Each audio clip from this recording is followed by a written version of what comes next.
Welcome to the Nuclear Snow channel. Today we're going to be talking about your pet peeves when it comes to costuming props in our favorite style. This all should be taken with a grain of salt because it's just people's opinions, and I will be saying my opinion about those opinions. Post-apoc style is all about brutality and realism. I have addressed this point before. It's not, and if you do that, your work will look very dull and flat. It will be brutal, alright. But brutality that is not balanced out by aesthetics and beauty and other things that are not brutality, first falls flat on delivering the full impact of the brutality. Sounds counterintuitive, but it is the case. Second, it's just very flat. And even if you look at super duper brutal designs like everything in Mad Max, for example, do you know how much effort the designers of everything from the clothes to the rusty, spiked, dangerous-looking cars have put into actually making it visually balanced in order for that brutality to really strike? And it's not just ugly. Like, it's cosplaying ugly, let's put it this way. Like, it's supposed to be ugly, but actually it's balanced so well visually that it has an aesthetic. It has a powerful aesthetic, which is why you like it. If you just do things like without regard to balance or visual design or aesthetics, again, it will look brutal, but in a crap way. Imagine like a metal band that is just starting out. Like, maybe I'm gonna catch some flack for this, but if you listen to In Flames' very first like demo album, it's just like screeching and noise. While later, their first actual album, they develop something that's more refined, that brings that brutality out in a coherent form.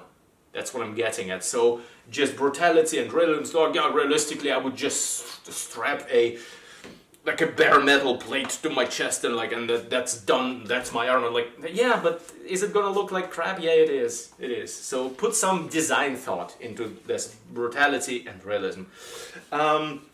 And my next point was echoed by many people, and I'm going to read those. There's rarely bright colors in the post-apoc. Everything must be gray and brown.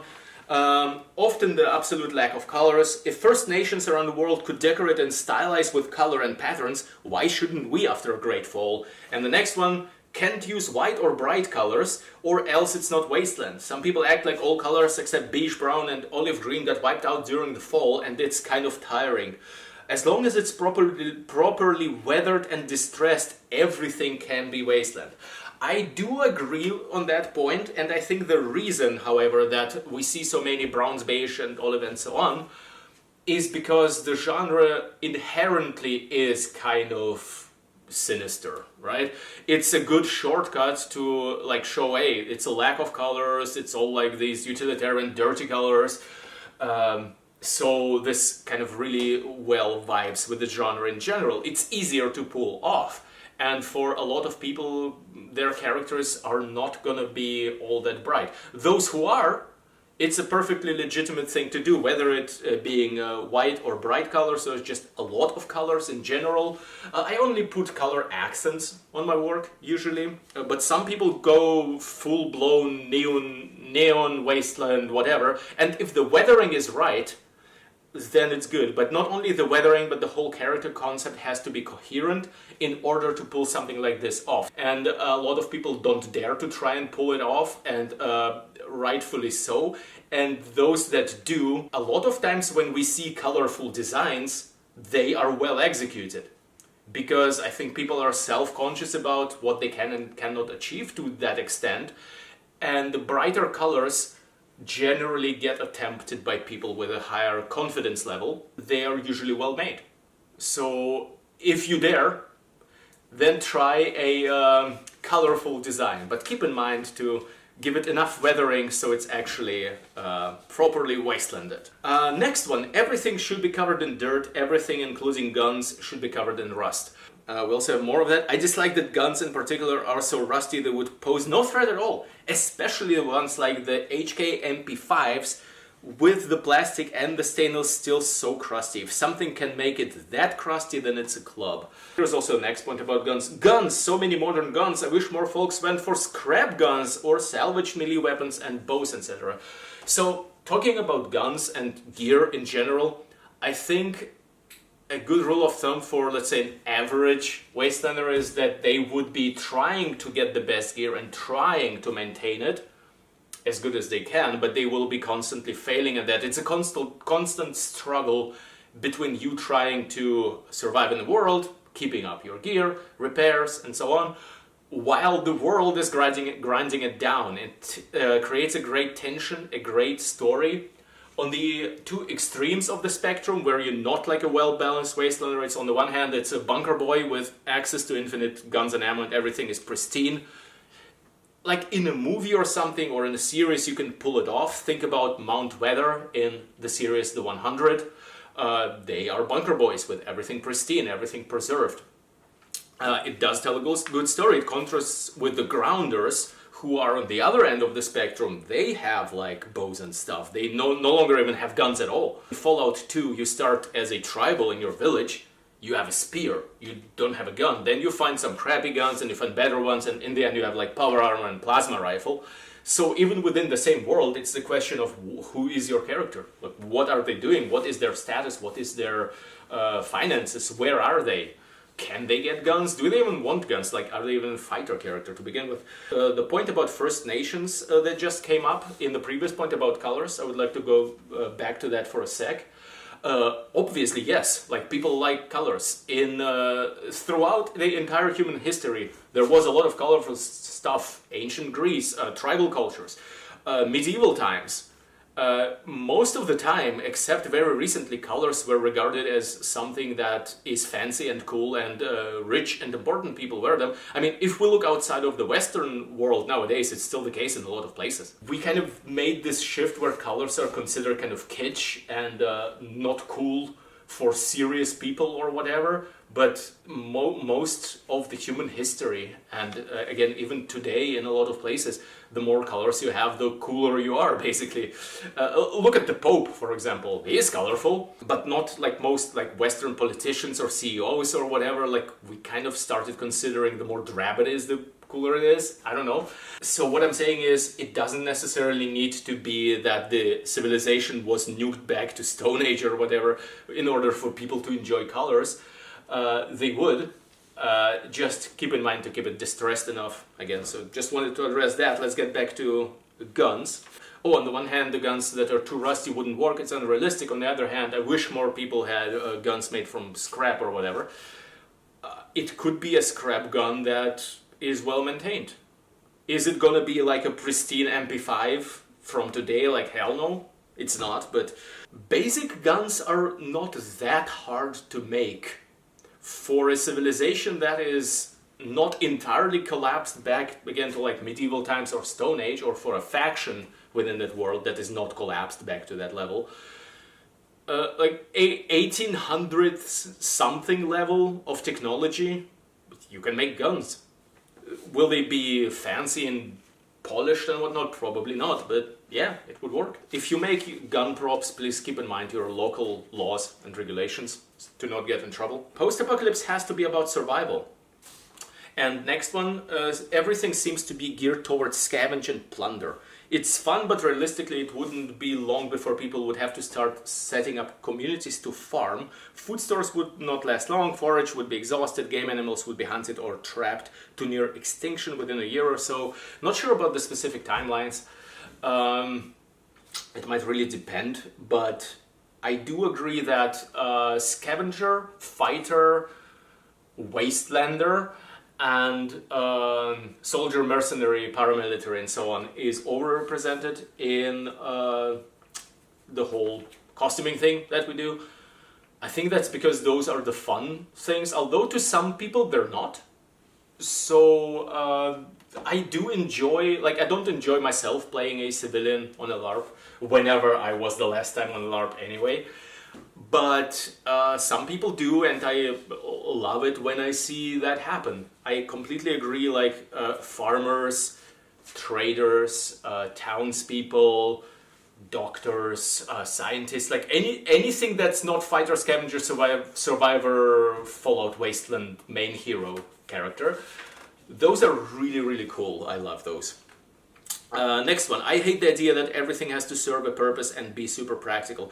People wear stuff now just because they like it, and people will continue to do so after the apocalypse, even if it's not entirely practical or the most efficient. Yes, absolutely agree. Although I do not think that I see as many too practical characters as this person does. I don't know if they do. Maybe they're just saying, hey, don't lean too heavily into the just practical category. In that case, I do agree. A lot of stuff can and is and would be and so on just decorative, just for fun, just because it's cool, or just because someone thinks it's practical but it's actually stupid. I mean, if I recall my first post-apoc LARP, some of the things I took with me for practical reasons were also not practical. They were just something I thought is practical, such as a cheap leather jacket. That's not practical. I thought from the movies it was. You lied to me, Mad Max. So, especially in the heat, like, it's terrible.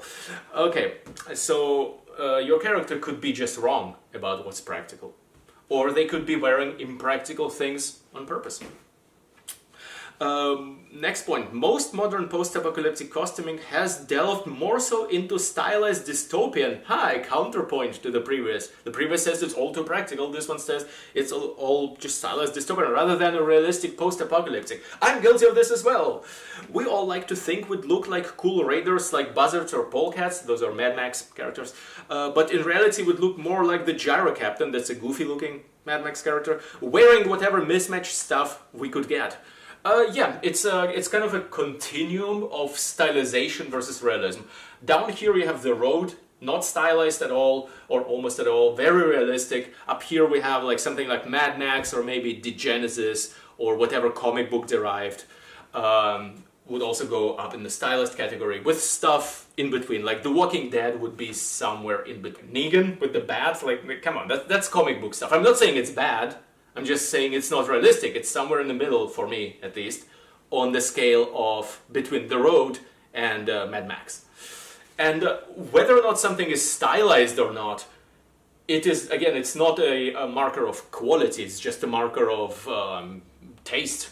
Do you like stylized stuff or do you like realistic stuff? And this is also where a lot of clashing in the post-apocalyptic community comes from. Some people like it realistic, some people like it stylized. I like both, and I am able to understand that those are just like, I can like both. I am allowed to like both. I will go to an event that is very realistic and I will go to an event that is out there in terms of style, and I like both. It doesn't have to be like one is better than the other.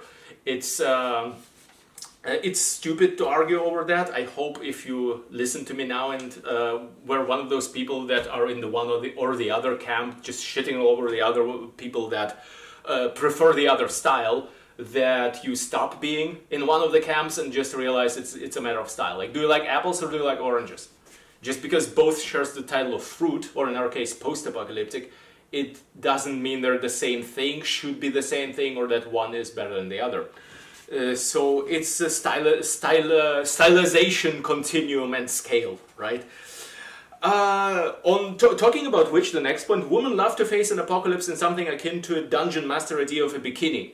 Well, it goes back to the stylization point. I think what this person also means is when this happens in a setting that clearly does not call for a high level of stylization. Because let's face it, like war boy, bikini, crazy pauldrons or whatever, basically most of the stuff you find on Wasteland Weekend, it's high level of stylization. If you go with that to a very, very realistic, serious, depressing, The Road kind of LARP, it will just look like a costume. It will not look realistic because that setting demands realism. So unless the character that's being played is some sort of a non-fighter or crazy person or whatever, someone with a naked torso or mostly naked torso, be it male or female or whatever, will just read wrong, like they don't belong there, at least if they're trying to be like a practical survivor, right? While if you're going to a highly stylized event like Wasteland Weekend, or if the setting is in general more like Fallout, Mad Max, all of those things, Yeah, again, people wear stuff because they like it a lot of times, even in our real world. And stylization, a high level of stylization, high level of artistic freedom, means you can just go ahead and go as a war boy or war girl or whatever, without it clashing with the event's chosen style. And that's the key point here. The organizers of an event consider them to be basically like the cool kid at school who invited you to their birthday party, and the party's theme is look like you're from Mad Max, or look like you're from The Road, or look like you're from The Walking Dead. Like, they will tell you. They will tell you. Don't come to a cowboy party dressed as a medieval knight. Don't come to a medieval party dressed as a cowboy. Make sense? So don't come to a Mad Max party looking like a realistic zombie survivor. Don't come to a zombie event dressed as a Mad Max raider unless that setting specifically calls for that kind of thing. It's just like it's a party about oranges, go dressed as an orange. This is also where a lot of clashing comes from in this whole post-apocalyptic culture. It's like, oh, but my idea of the post-apocalyptic is better because it's either more realistic or more cool looking. No. It might be to you, but what matters is, what did the cool kid who invited you to their party tell you to dress up like? Apples or oranges? Or maybe both is fine. You know, if you go to a like Comic-Con or whatever and they say like, come dressed as whatever, then cool. But if you go to a specific event, just keep in mind that event's general style guidelines and aim for that. If you fail to reach that goal because you're a newbie, that's fine. People will respect it if you even put a minimal amount of effort into it. It doesn't have to be epic. So adhere to the event-specific guidelines. Next point, tires are heavy. They don't make for great epaulettes, which is like shoulder decoration. They have metal running through them. You will get shards in your fingers. I don't know about shards because the metal running through them is wire, so you absolutely can get stung by the metal wire that is in heavy tires. They are heavy. They are an absolute nightmare to work with. I've never done that, but I know enough to not even attempt it. Which is why all the tires you've seen in my work are not heavy tires from cars and trucks. They are bicycle tires. Or maybe like moped tires, like tires for vehicles light enough that they don't need metal wire running through them. And they are thin in general. Most of them I can cut with some sturdy scissors with some effort. So, and they look, in 95% of cases, just the same or sometimes even better. They're definitely lighter, they're easier to wear, they're easier to work with. So you get 95% of the effect with just 1/10 of the effort when you choose lighter, thinner tires. Good point. Next point, that's kind of a long one. To each their own and leave them be. Color palette and accoutrement, French really, are totally up to the wearer's desired persona. Maybe they want to be a hard merc, maybe they're a bandit, maybe they're flashy, maybe they're stealthy, maybe they're showboating braggarts, right? Maybe they're humble servants. What I value most in the cosplay community, and they probably mean not just literally cosplay, but generally costuming, especially in the post-apocalyptic scene, is creativity and respect. Skill should inspire, not be used as a weapon to belittle others. When people act like gatekeepers of what's right or wrong, it takes the fun out of what should be an open, welcoming space. Encouragement builds community, condescension only weakens it. Gatekeeping versus acceptance. So on the one hand, we have like, it has to be like this, otherwise no. On the other hand, it's like, come as you are, whatever you are. I think the good balanced way is to, and this is also what I strive to achieve as a vibe in my community group on Facebook, linked down below. It's be direct, but be friendly. Be able to accept criticism and be able to give constructive criticism, which is not like dissing, but which is, hey, I see what you're trying to do. How about you try this and that and so on, because it doesn't look quite right just yet. Let's try to improve it. I think this is the way to go, the balanced way to go. This way you end up neither with gatekeeping, where it's like, no, 9, this is bad, you may not come, and you also don't end up with an event which looks like completely with a lack of atmosphere and everyone just wearing like completely bad non-costumes, which can also not be the goal here. So I think a balanced approach between these two extremes is the way to go. Use bleach to distress clothes because of the lack of realism and it looks like tie-dye.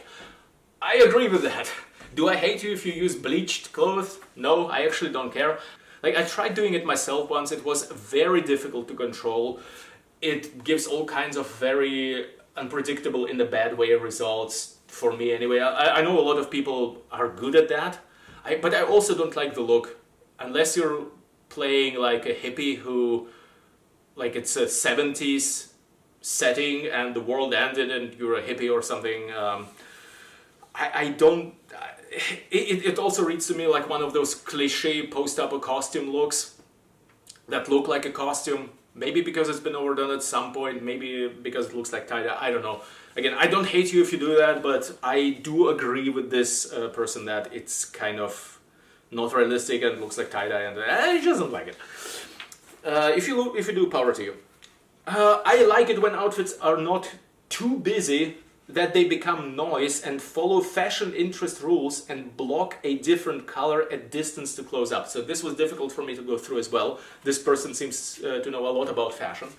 And what that means, like block a different color at distance to close up, it means that when you look at a costume from afar, it reads as one color, but as you get closer, you see more colors and details that are two separate colors or three colors or whatever. I didn't quite get it. It's a bit advanced for me. I didn't think I'd ever say like some theory stuff is too advanced for me because I love this stuff, but this kind of is. And yeah, I agree with outfits being too busy that they become noise. It can be an aesthetic of its own, where it's all like full with greeble and noise and details. But I also do like more relaxed, chill, fashion-like costumes a lot of times. It's not quite like mine. Mine have more detail in that, because here is what, pulling off a really fashion-like costume that's not too busy, but also at the same time is stylish and cool and well-designed enough to read as very aesthetic. It's extremely difficult. Okay, you look at that and you go, oh, this probably has been like not a lot of work. Yeah, it was a lot of work. If it strikes you that hard that you go like, wow, this looks cool, but this looks really modest in a way, but at the same time amazingly epic, that's very difficult to pull off. And the reason why we don't see a lot of those is because it's kind of difficult to pull off. I think I might have skipped a point here, actually. Oh yeah, I did.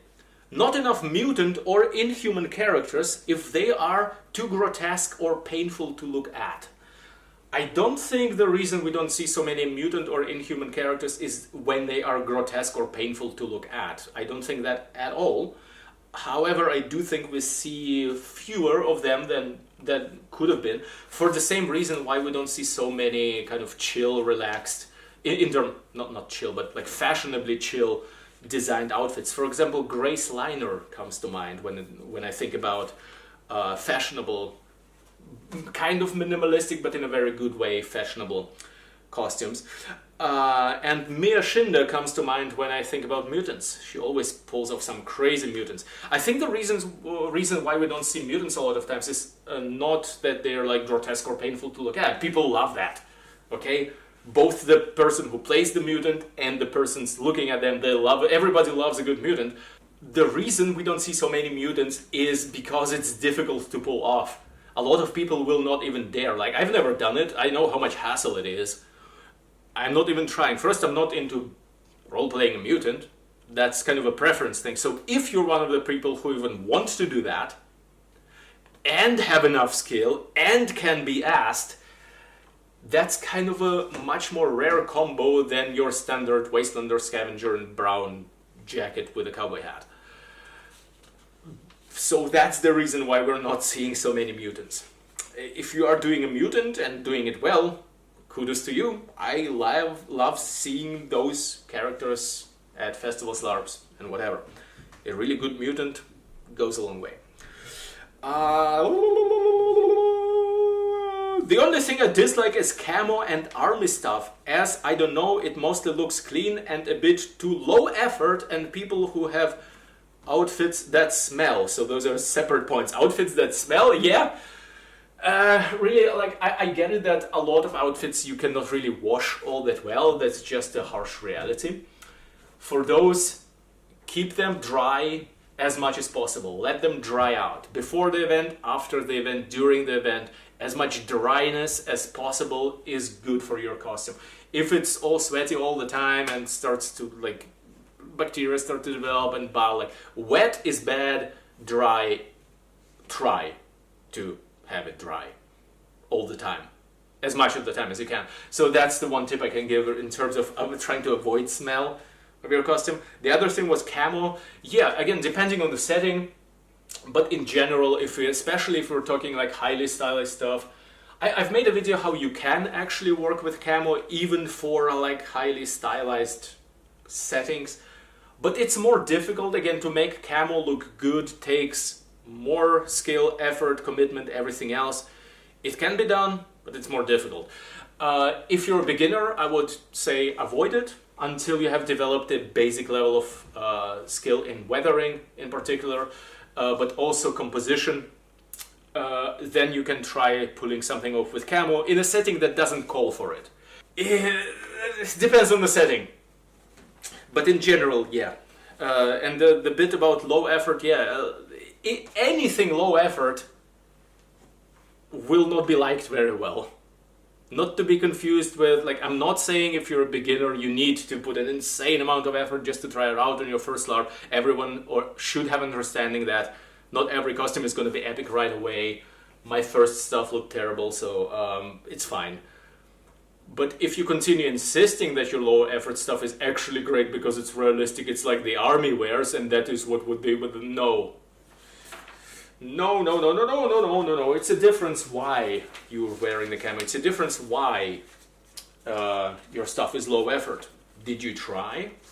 Or are you like, could you try? Or are you just still insisting that like this camo pants is the best thing in the world and you don't need to distress it or anything? If so, I invite you to cave in to the demands to distress your camo pants. Next one. Those who spray paint some dollar store armor and or cheap hard hat and think that's good enough. Again, low effort. Or who decorate their camp with dollar store crap and colored LED lights and not much else. Neither will last long after the shit hits the fan. I think that the reason why you dislike that is because it's low effort, not because it would last or would not last. That latter point, it might add to the feeling, sure, but if you imagine something that would not last but is made absolutely beautifully, you wouldn't have so much problem with it, would you? So yeah, again, people just don't like low effort stuff. Who would have thought? And I agree.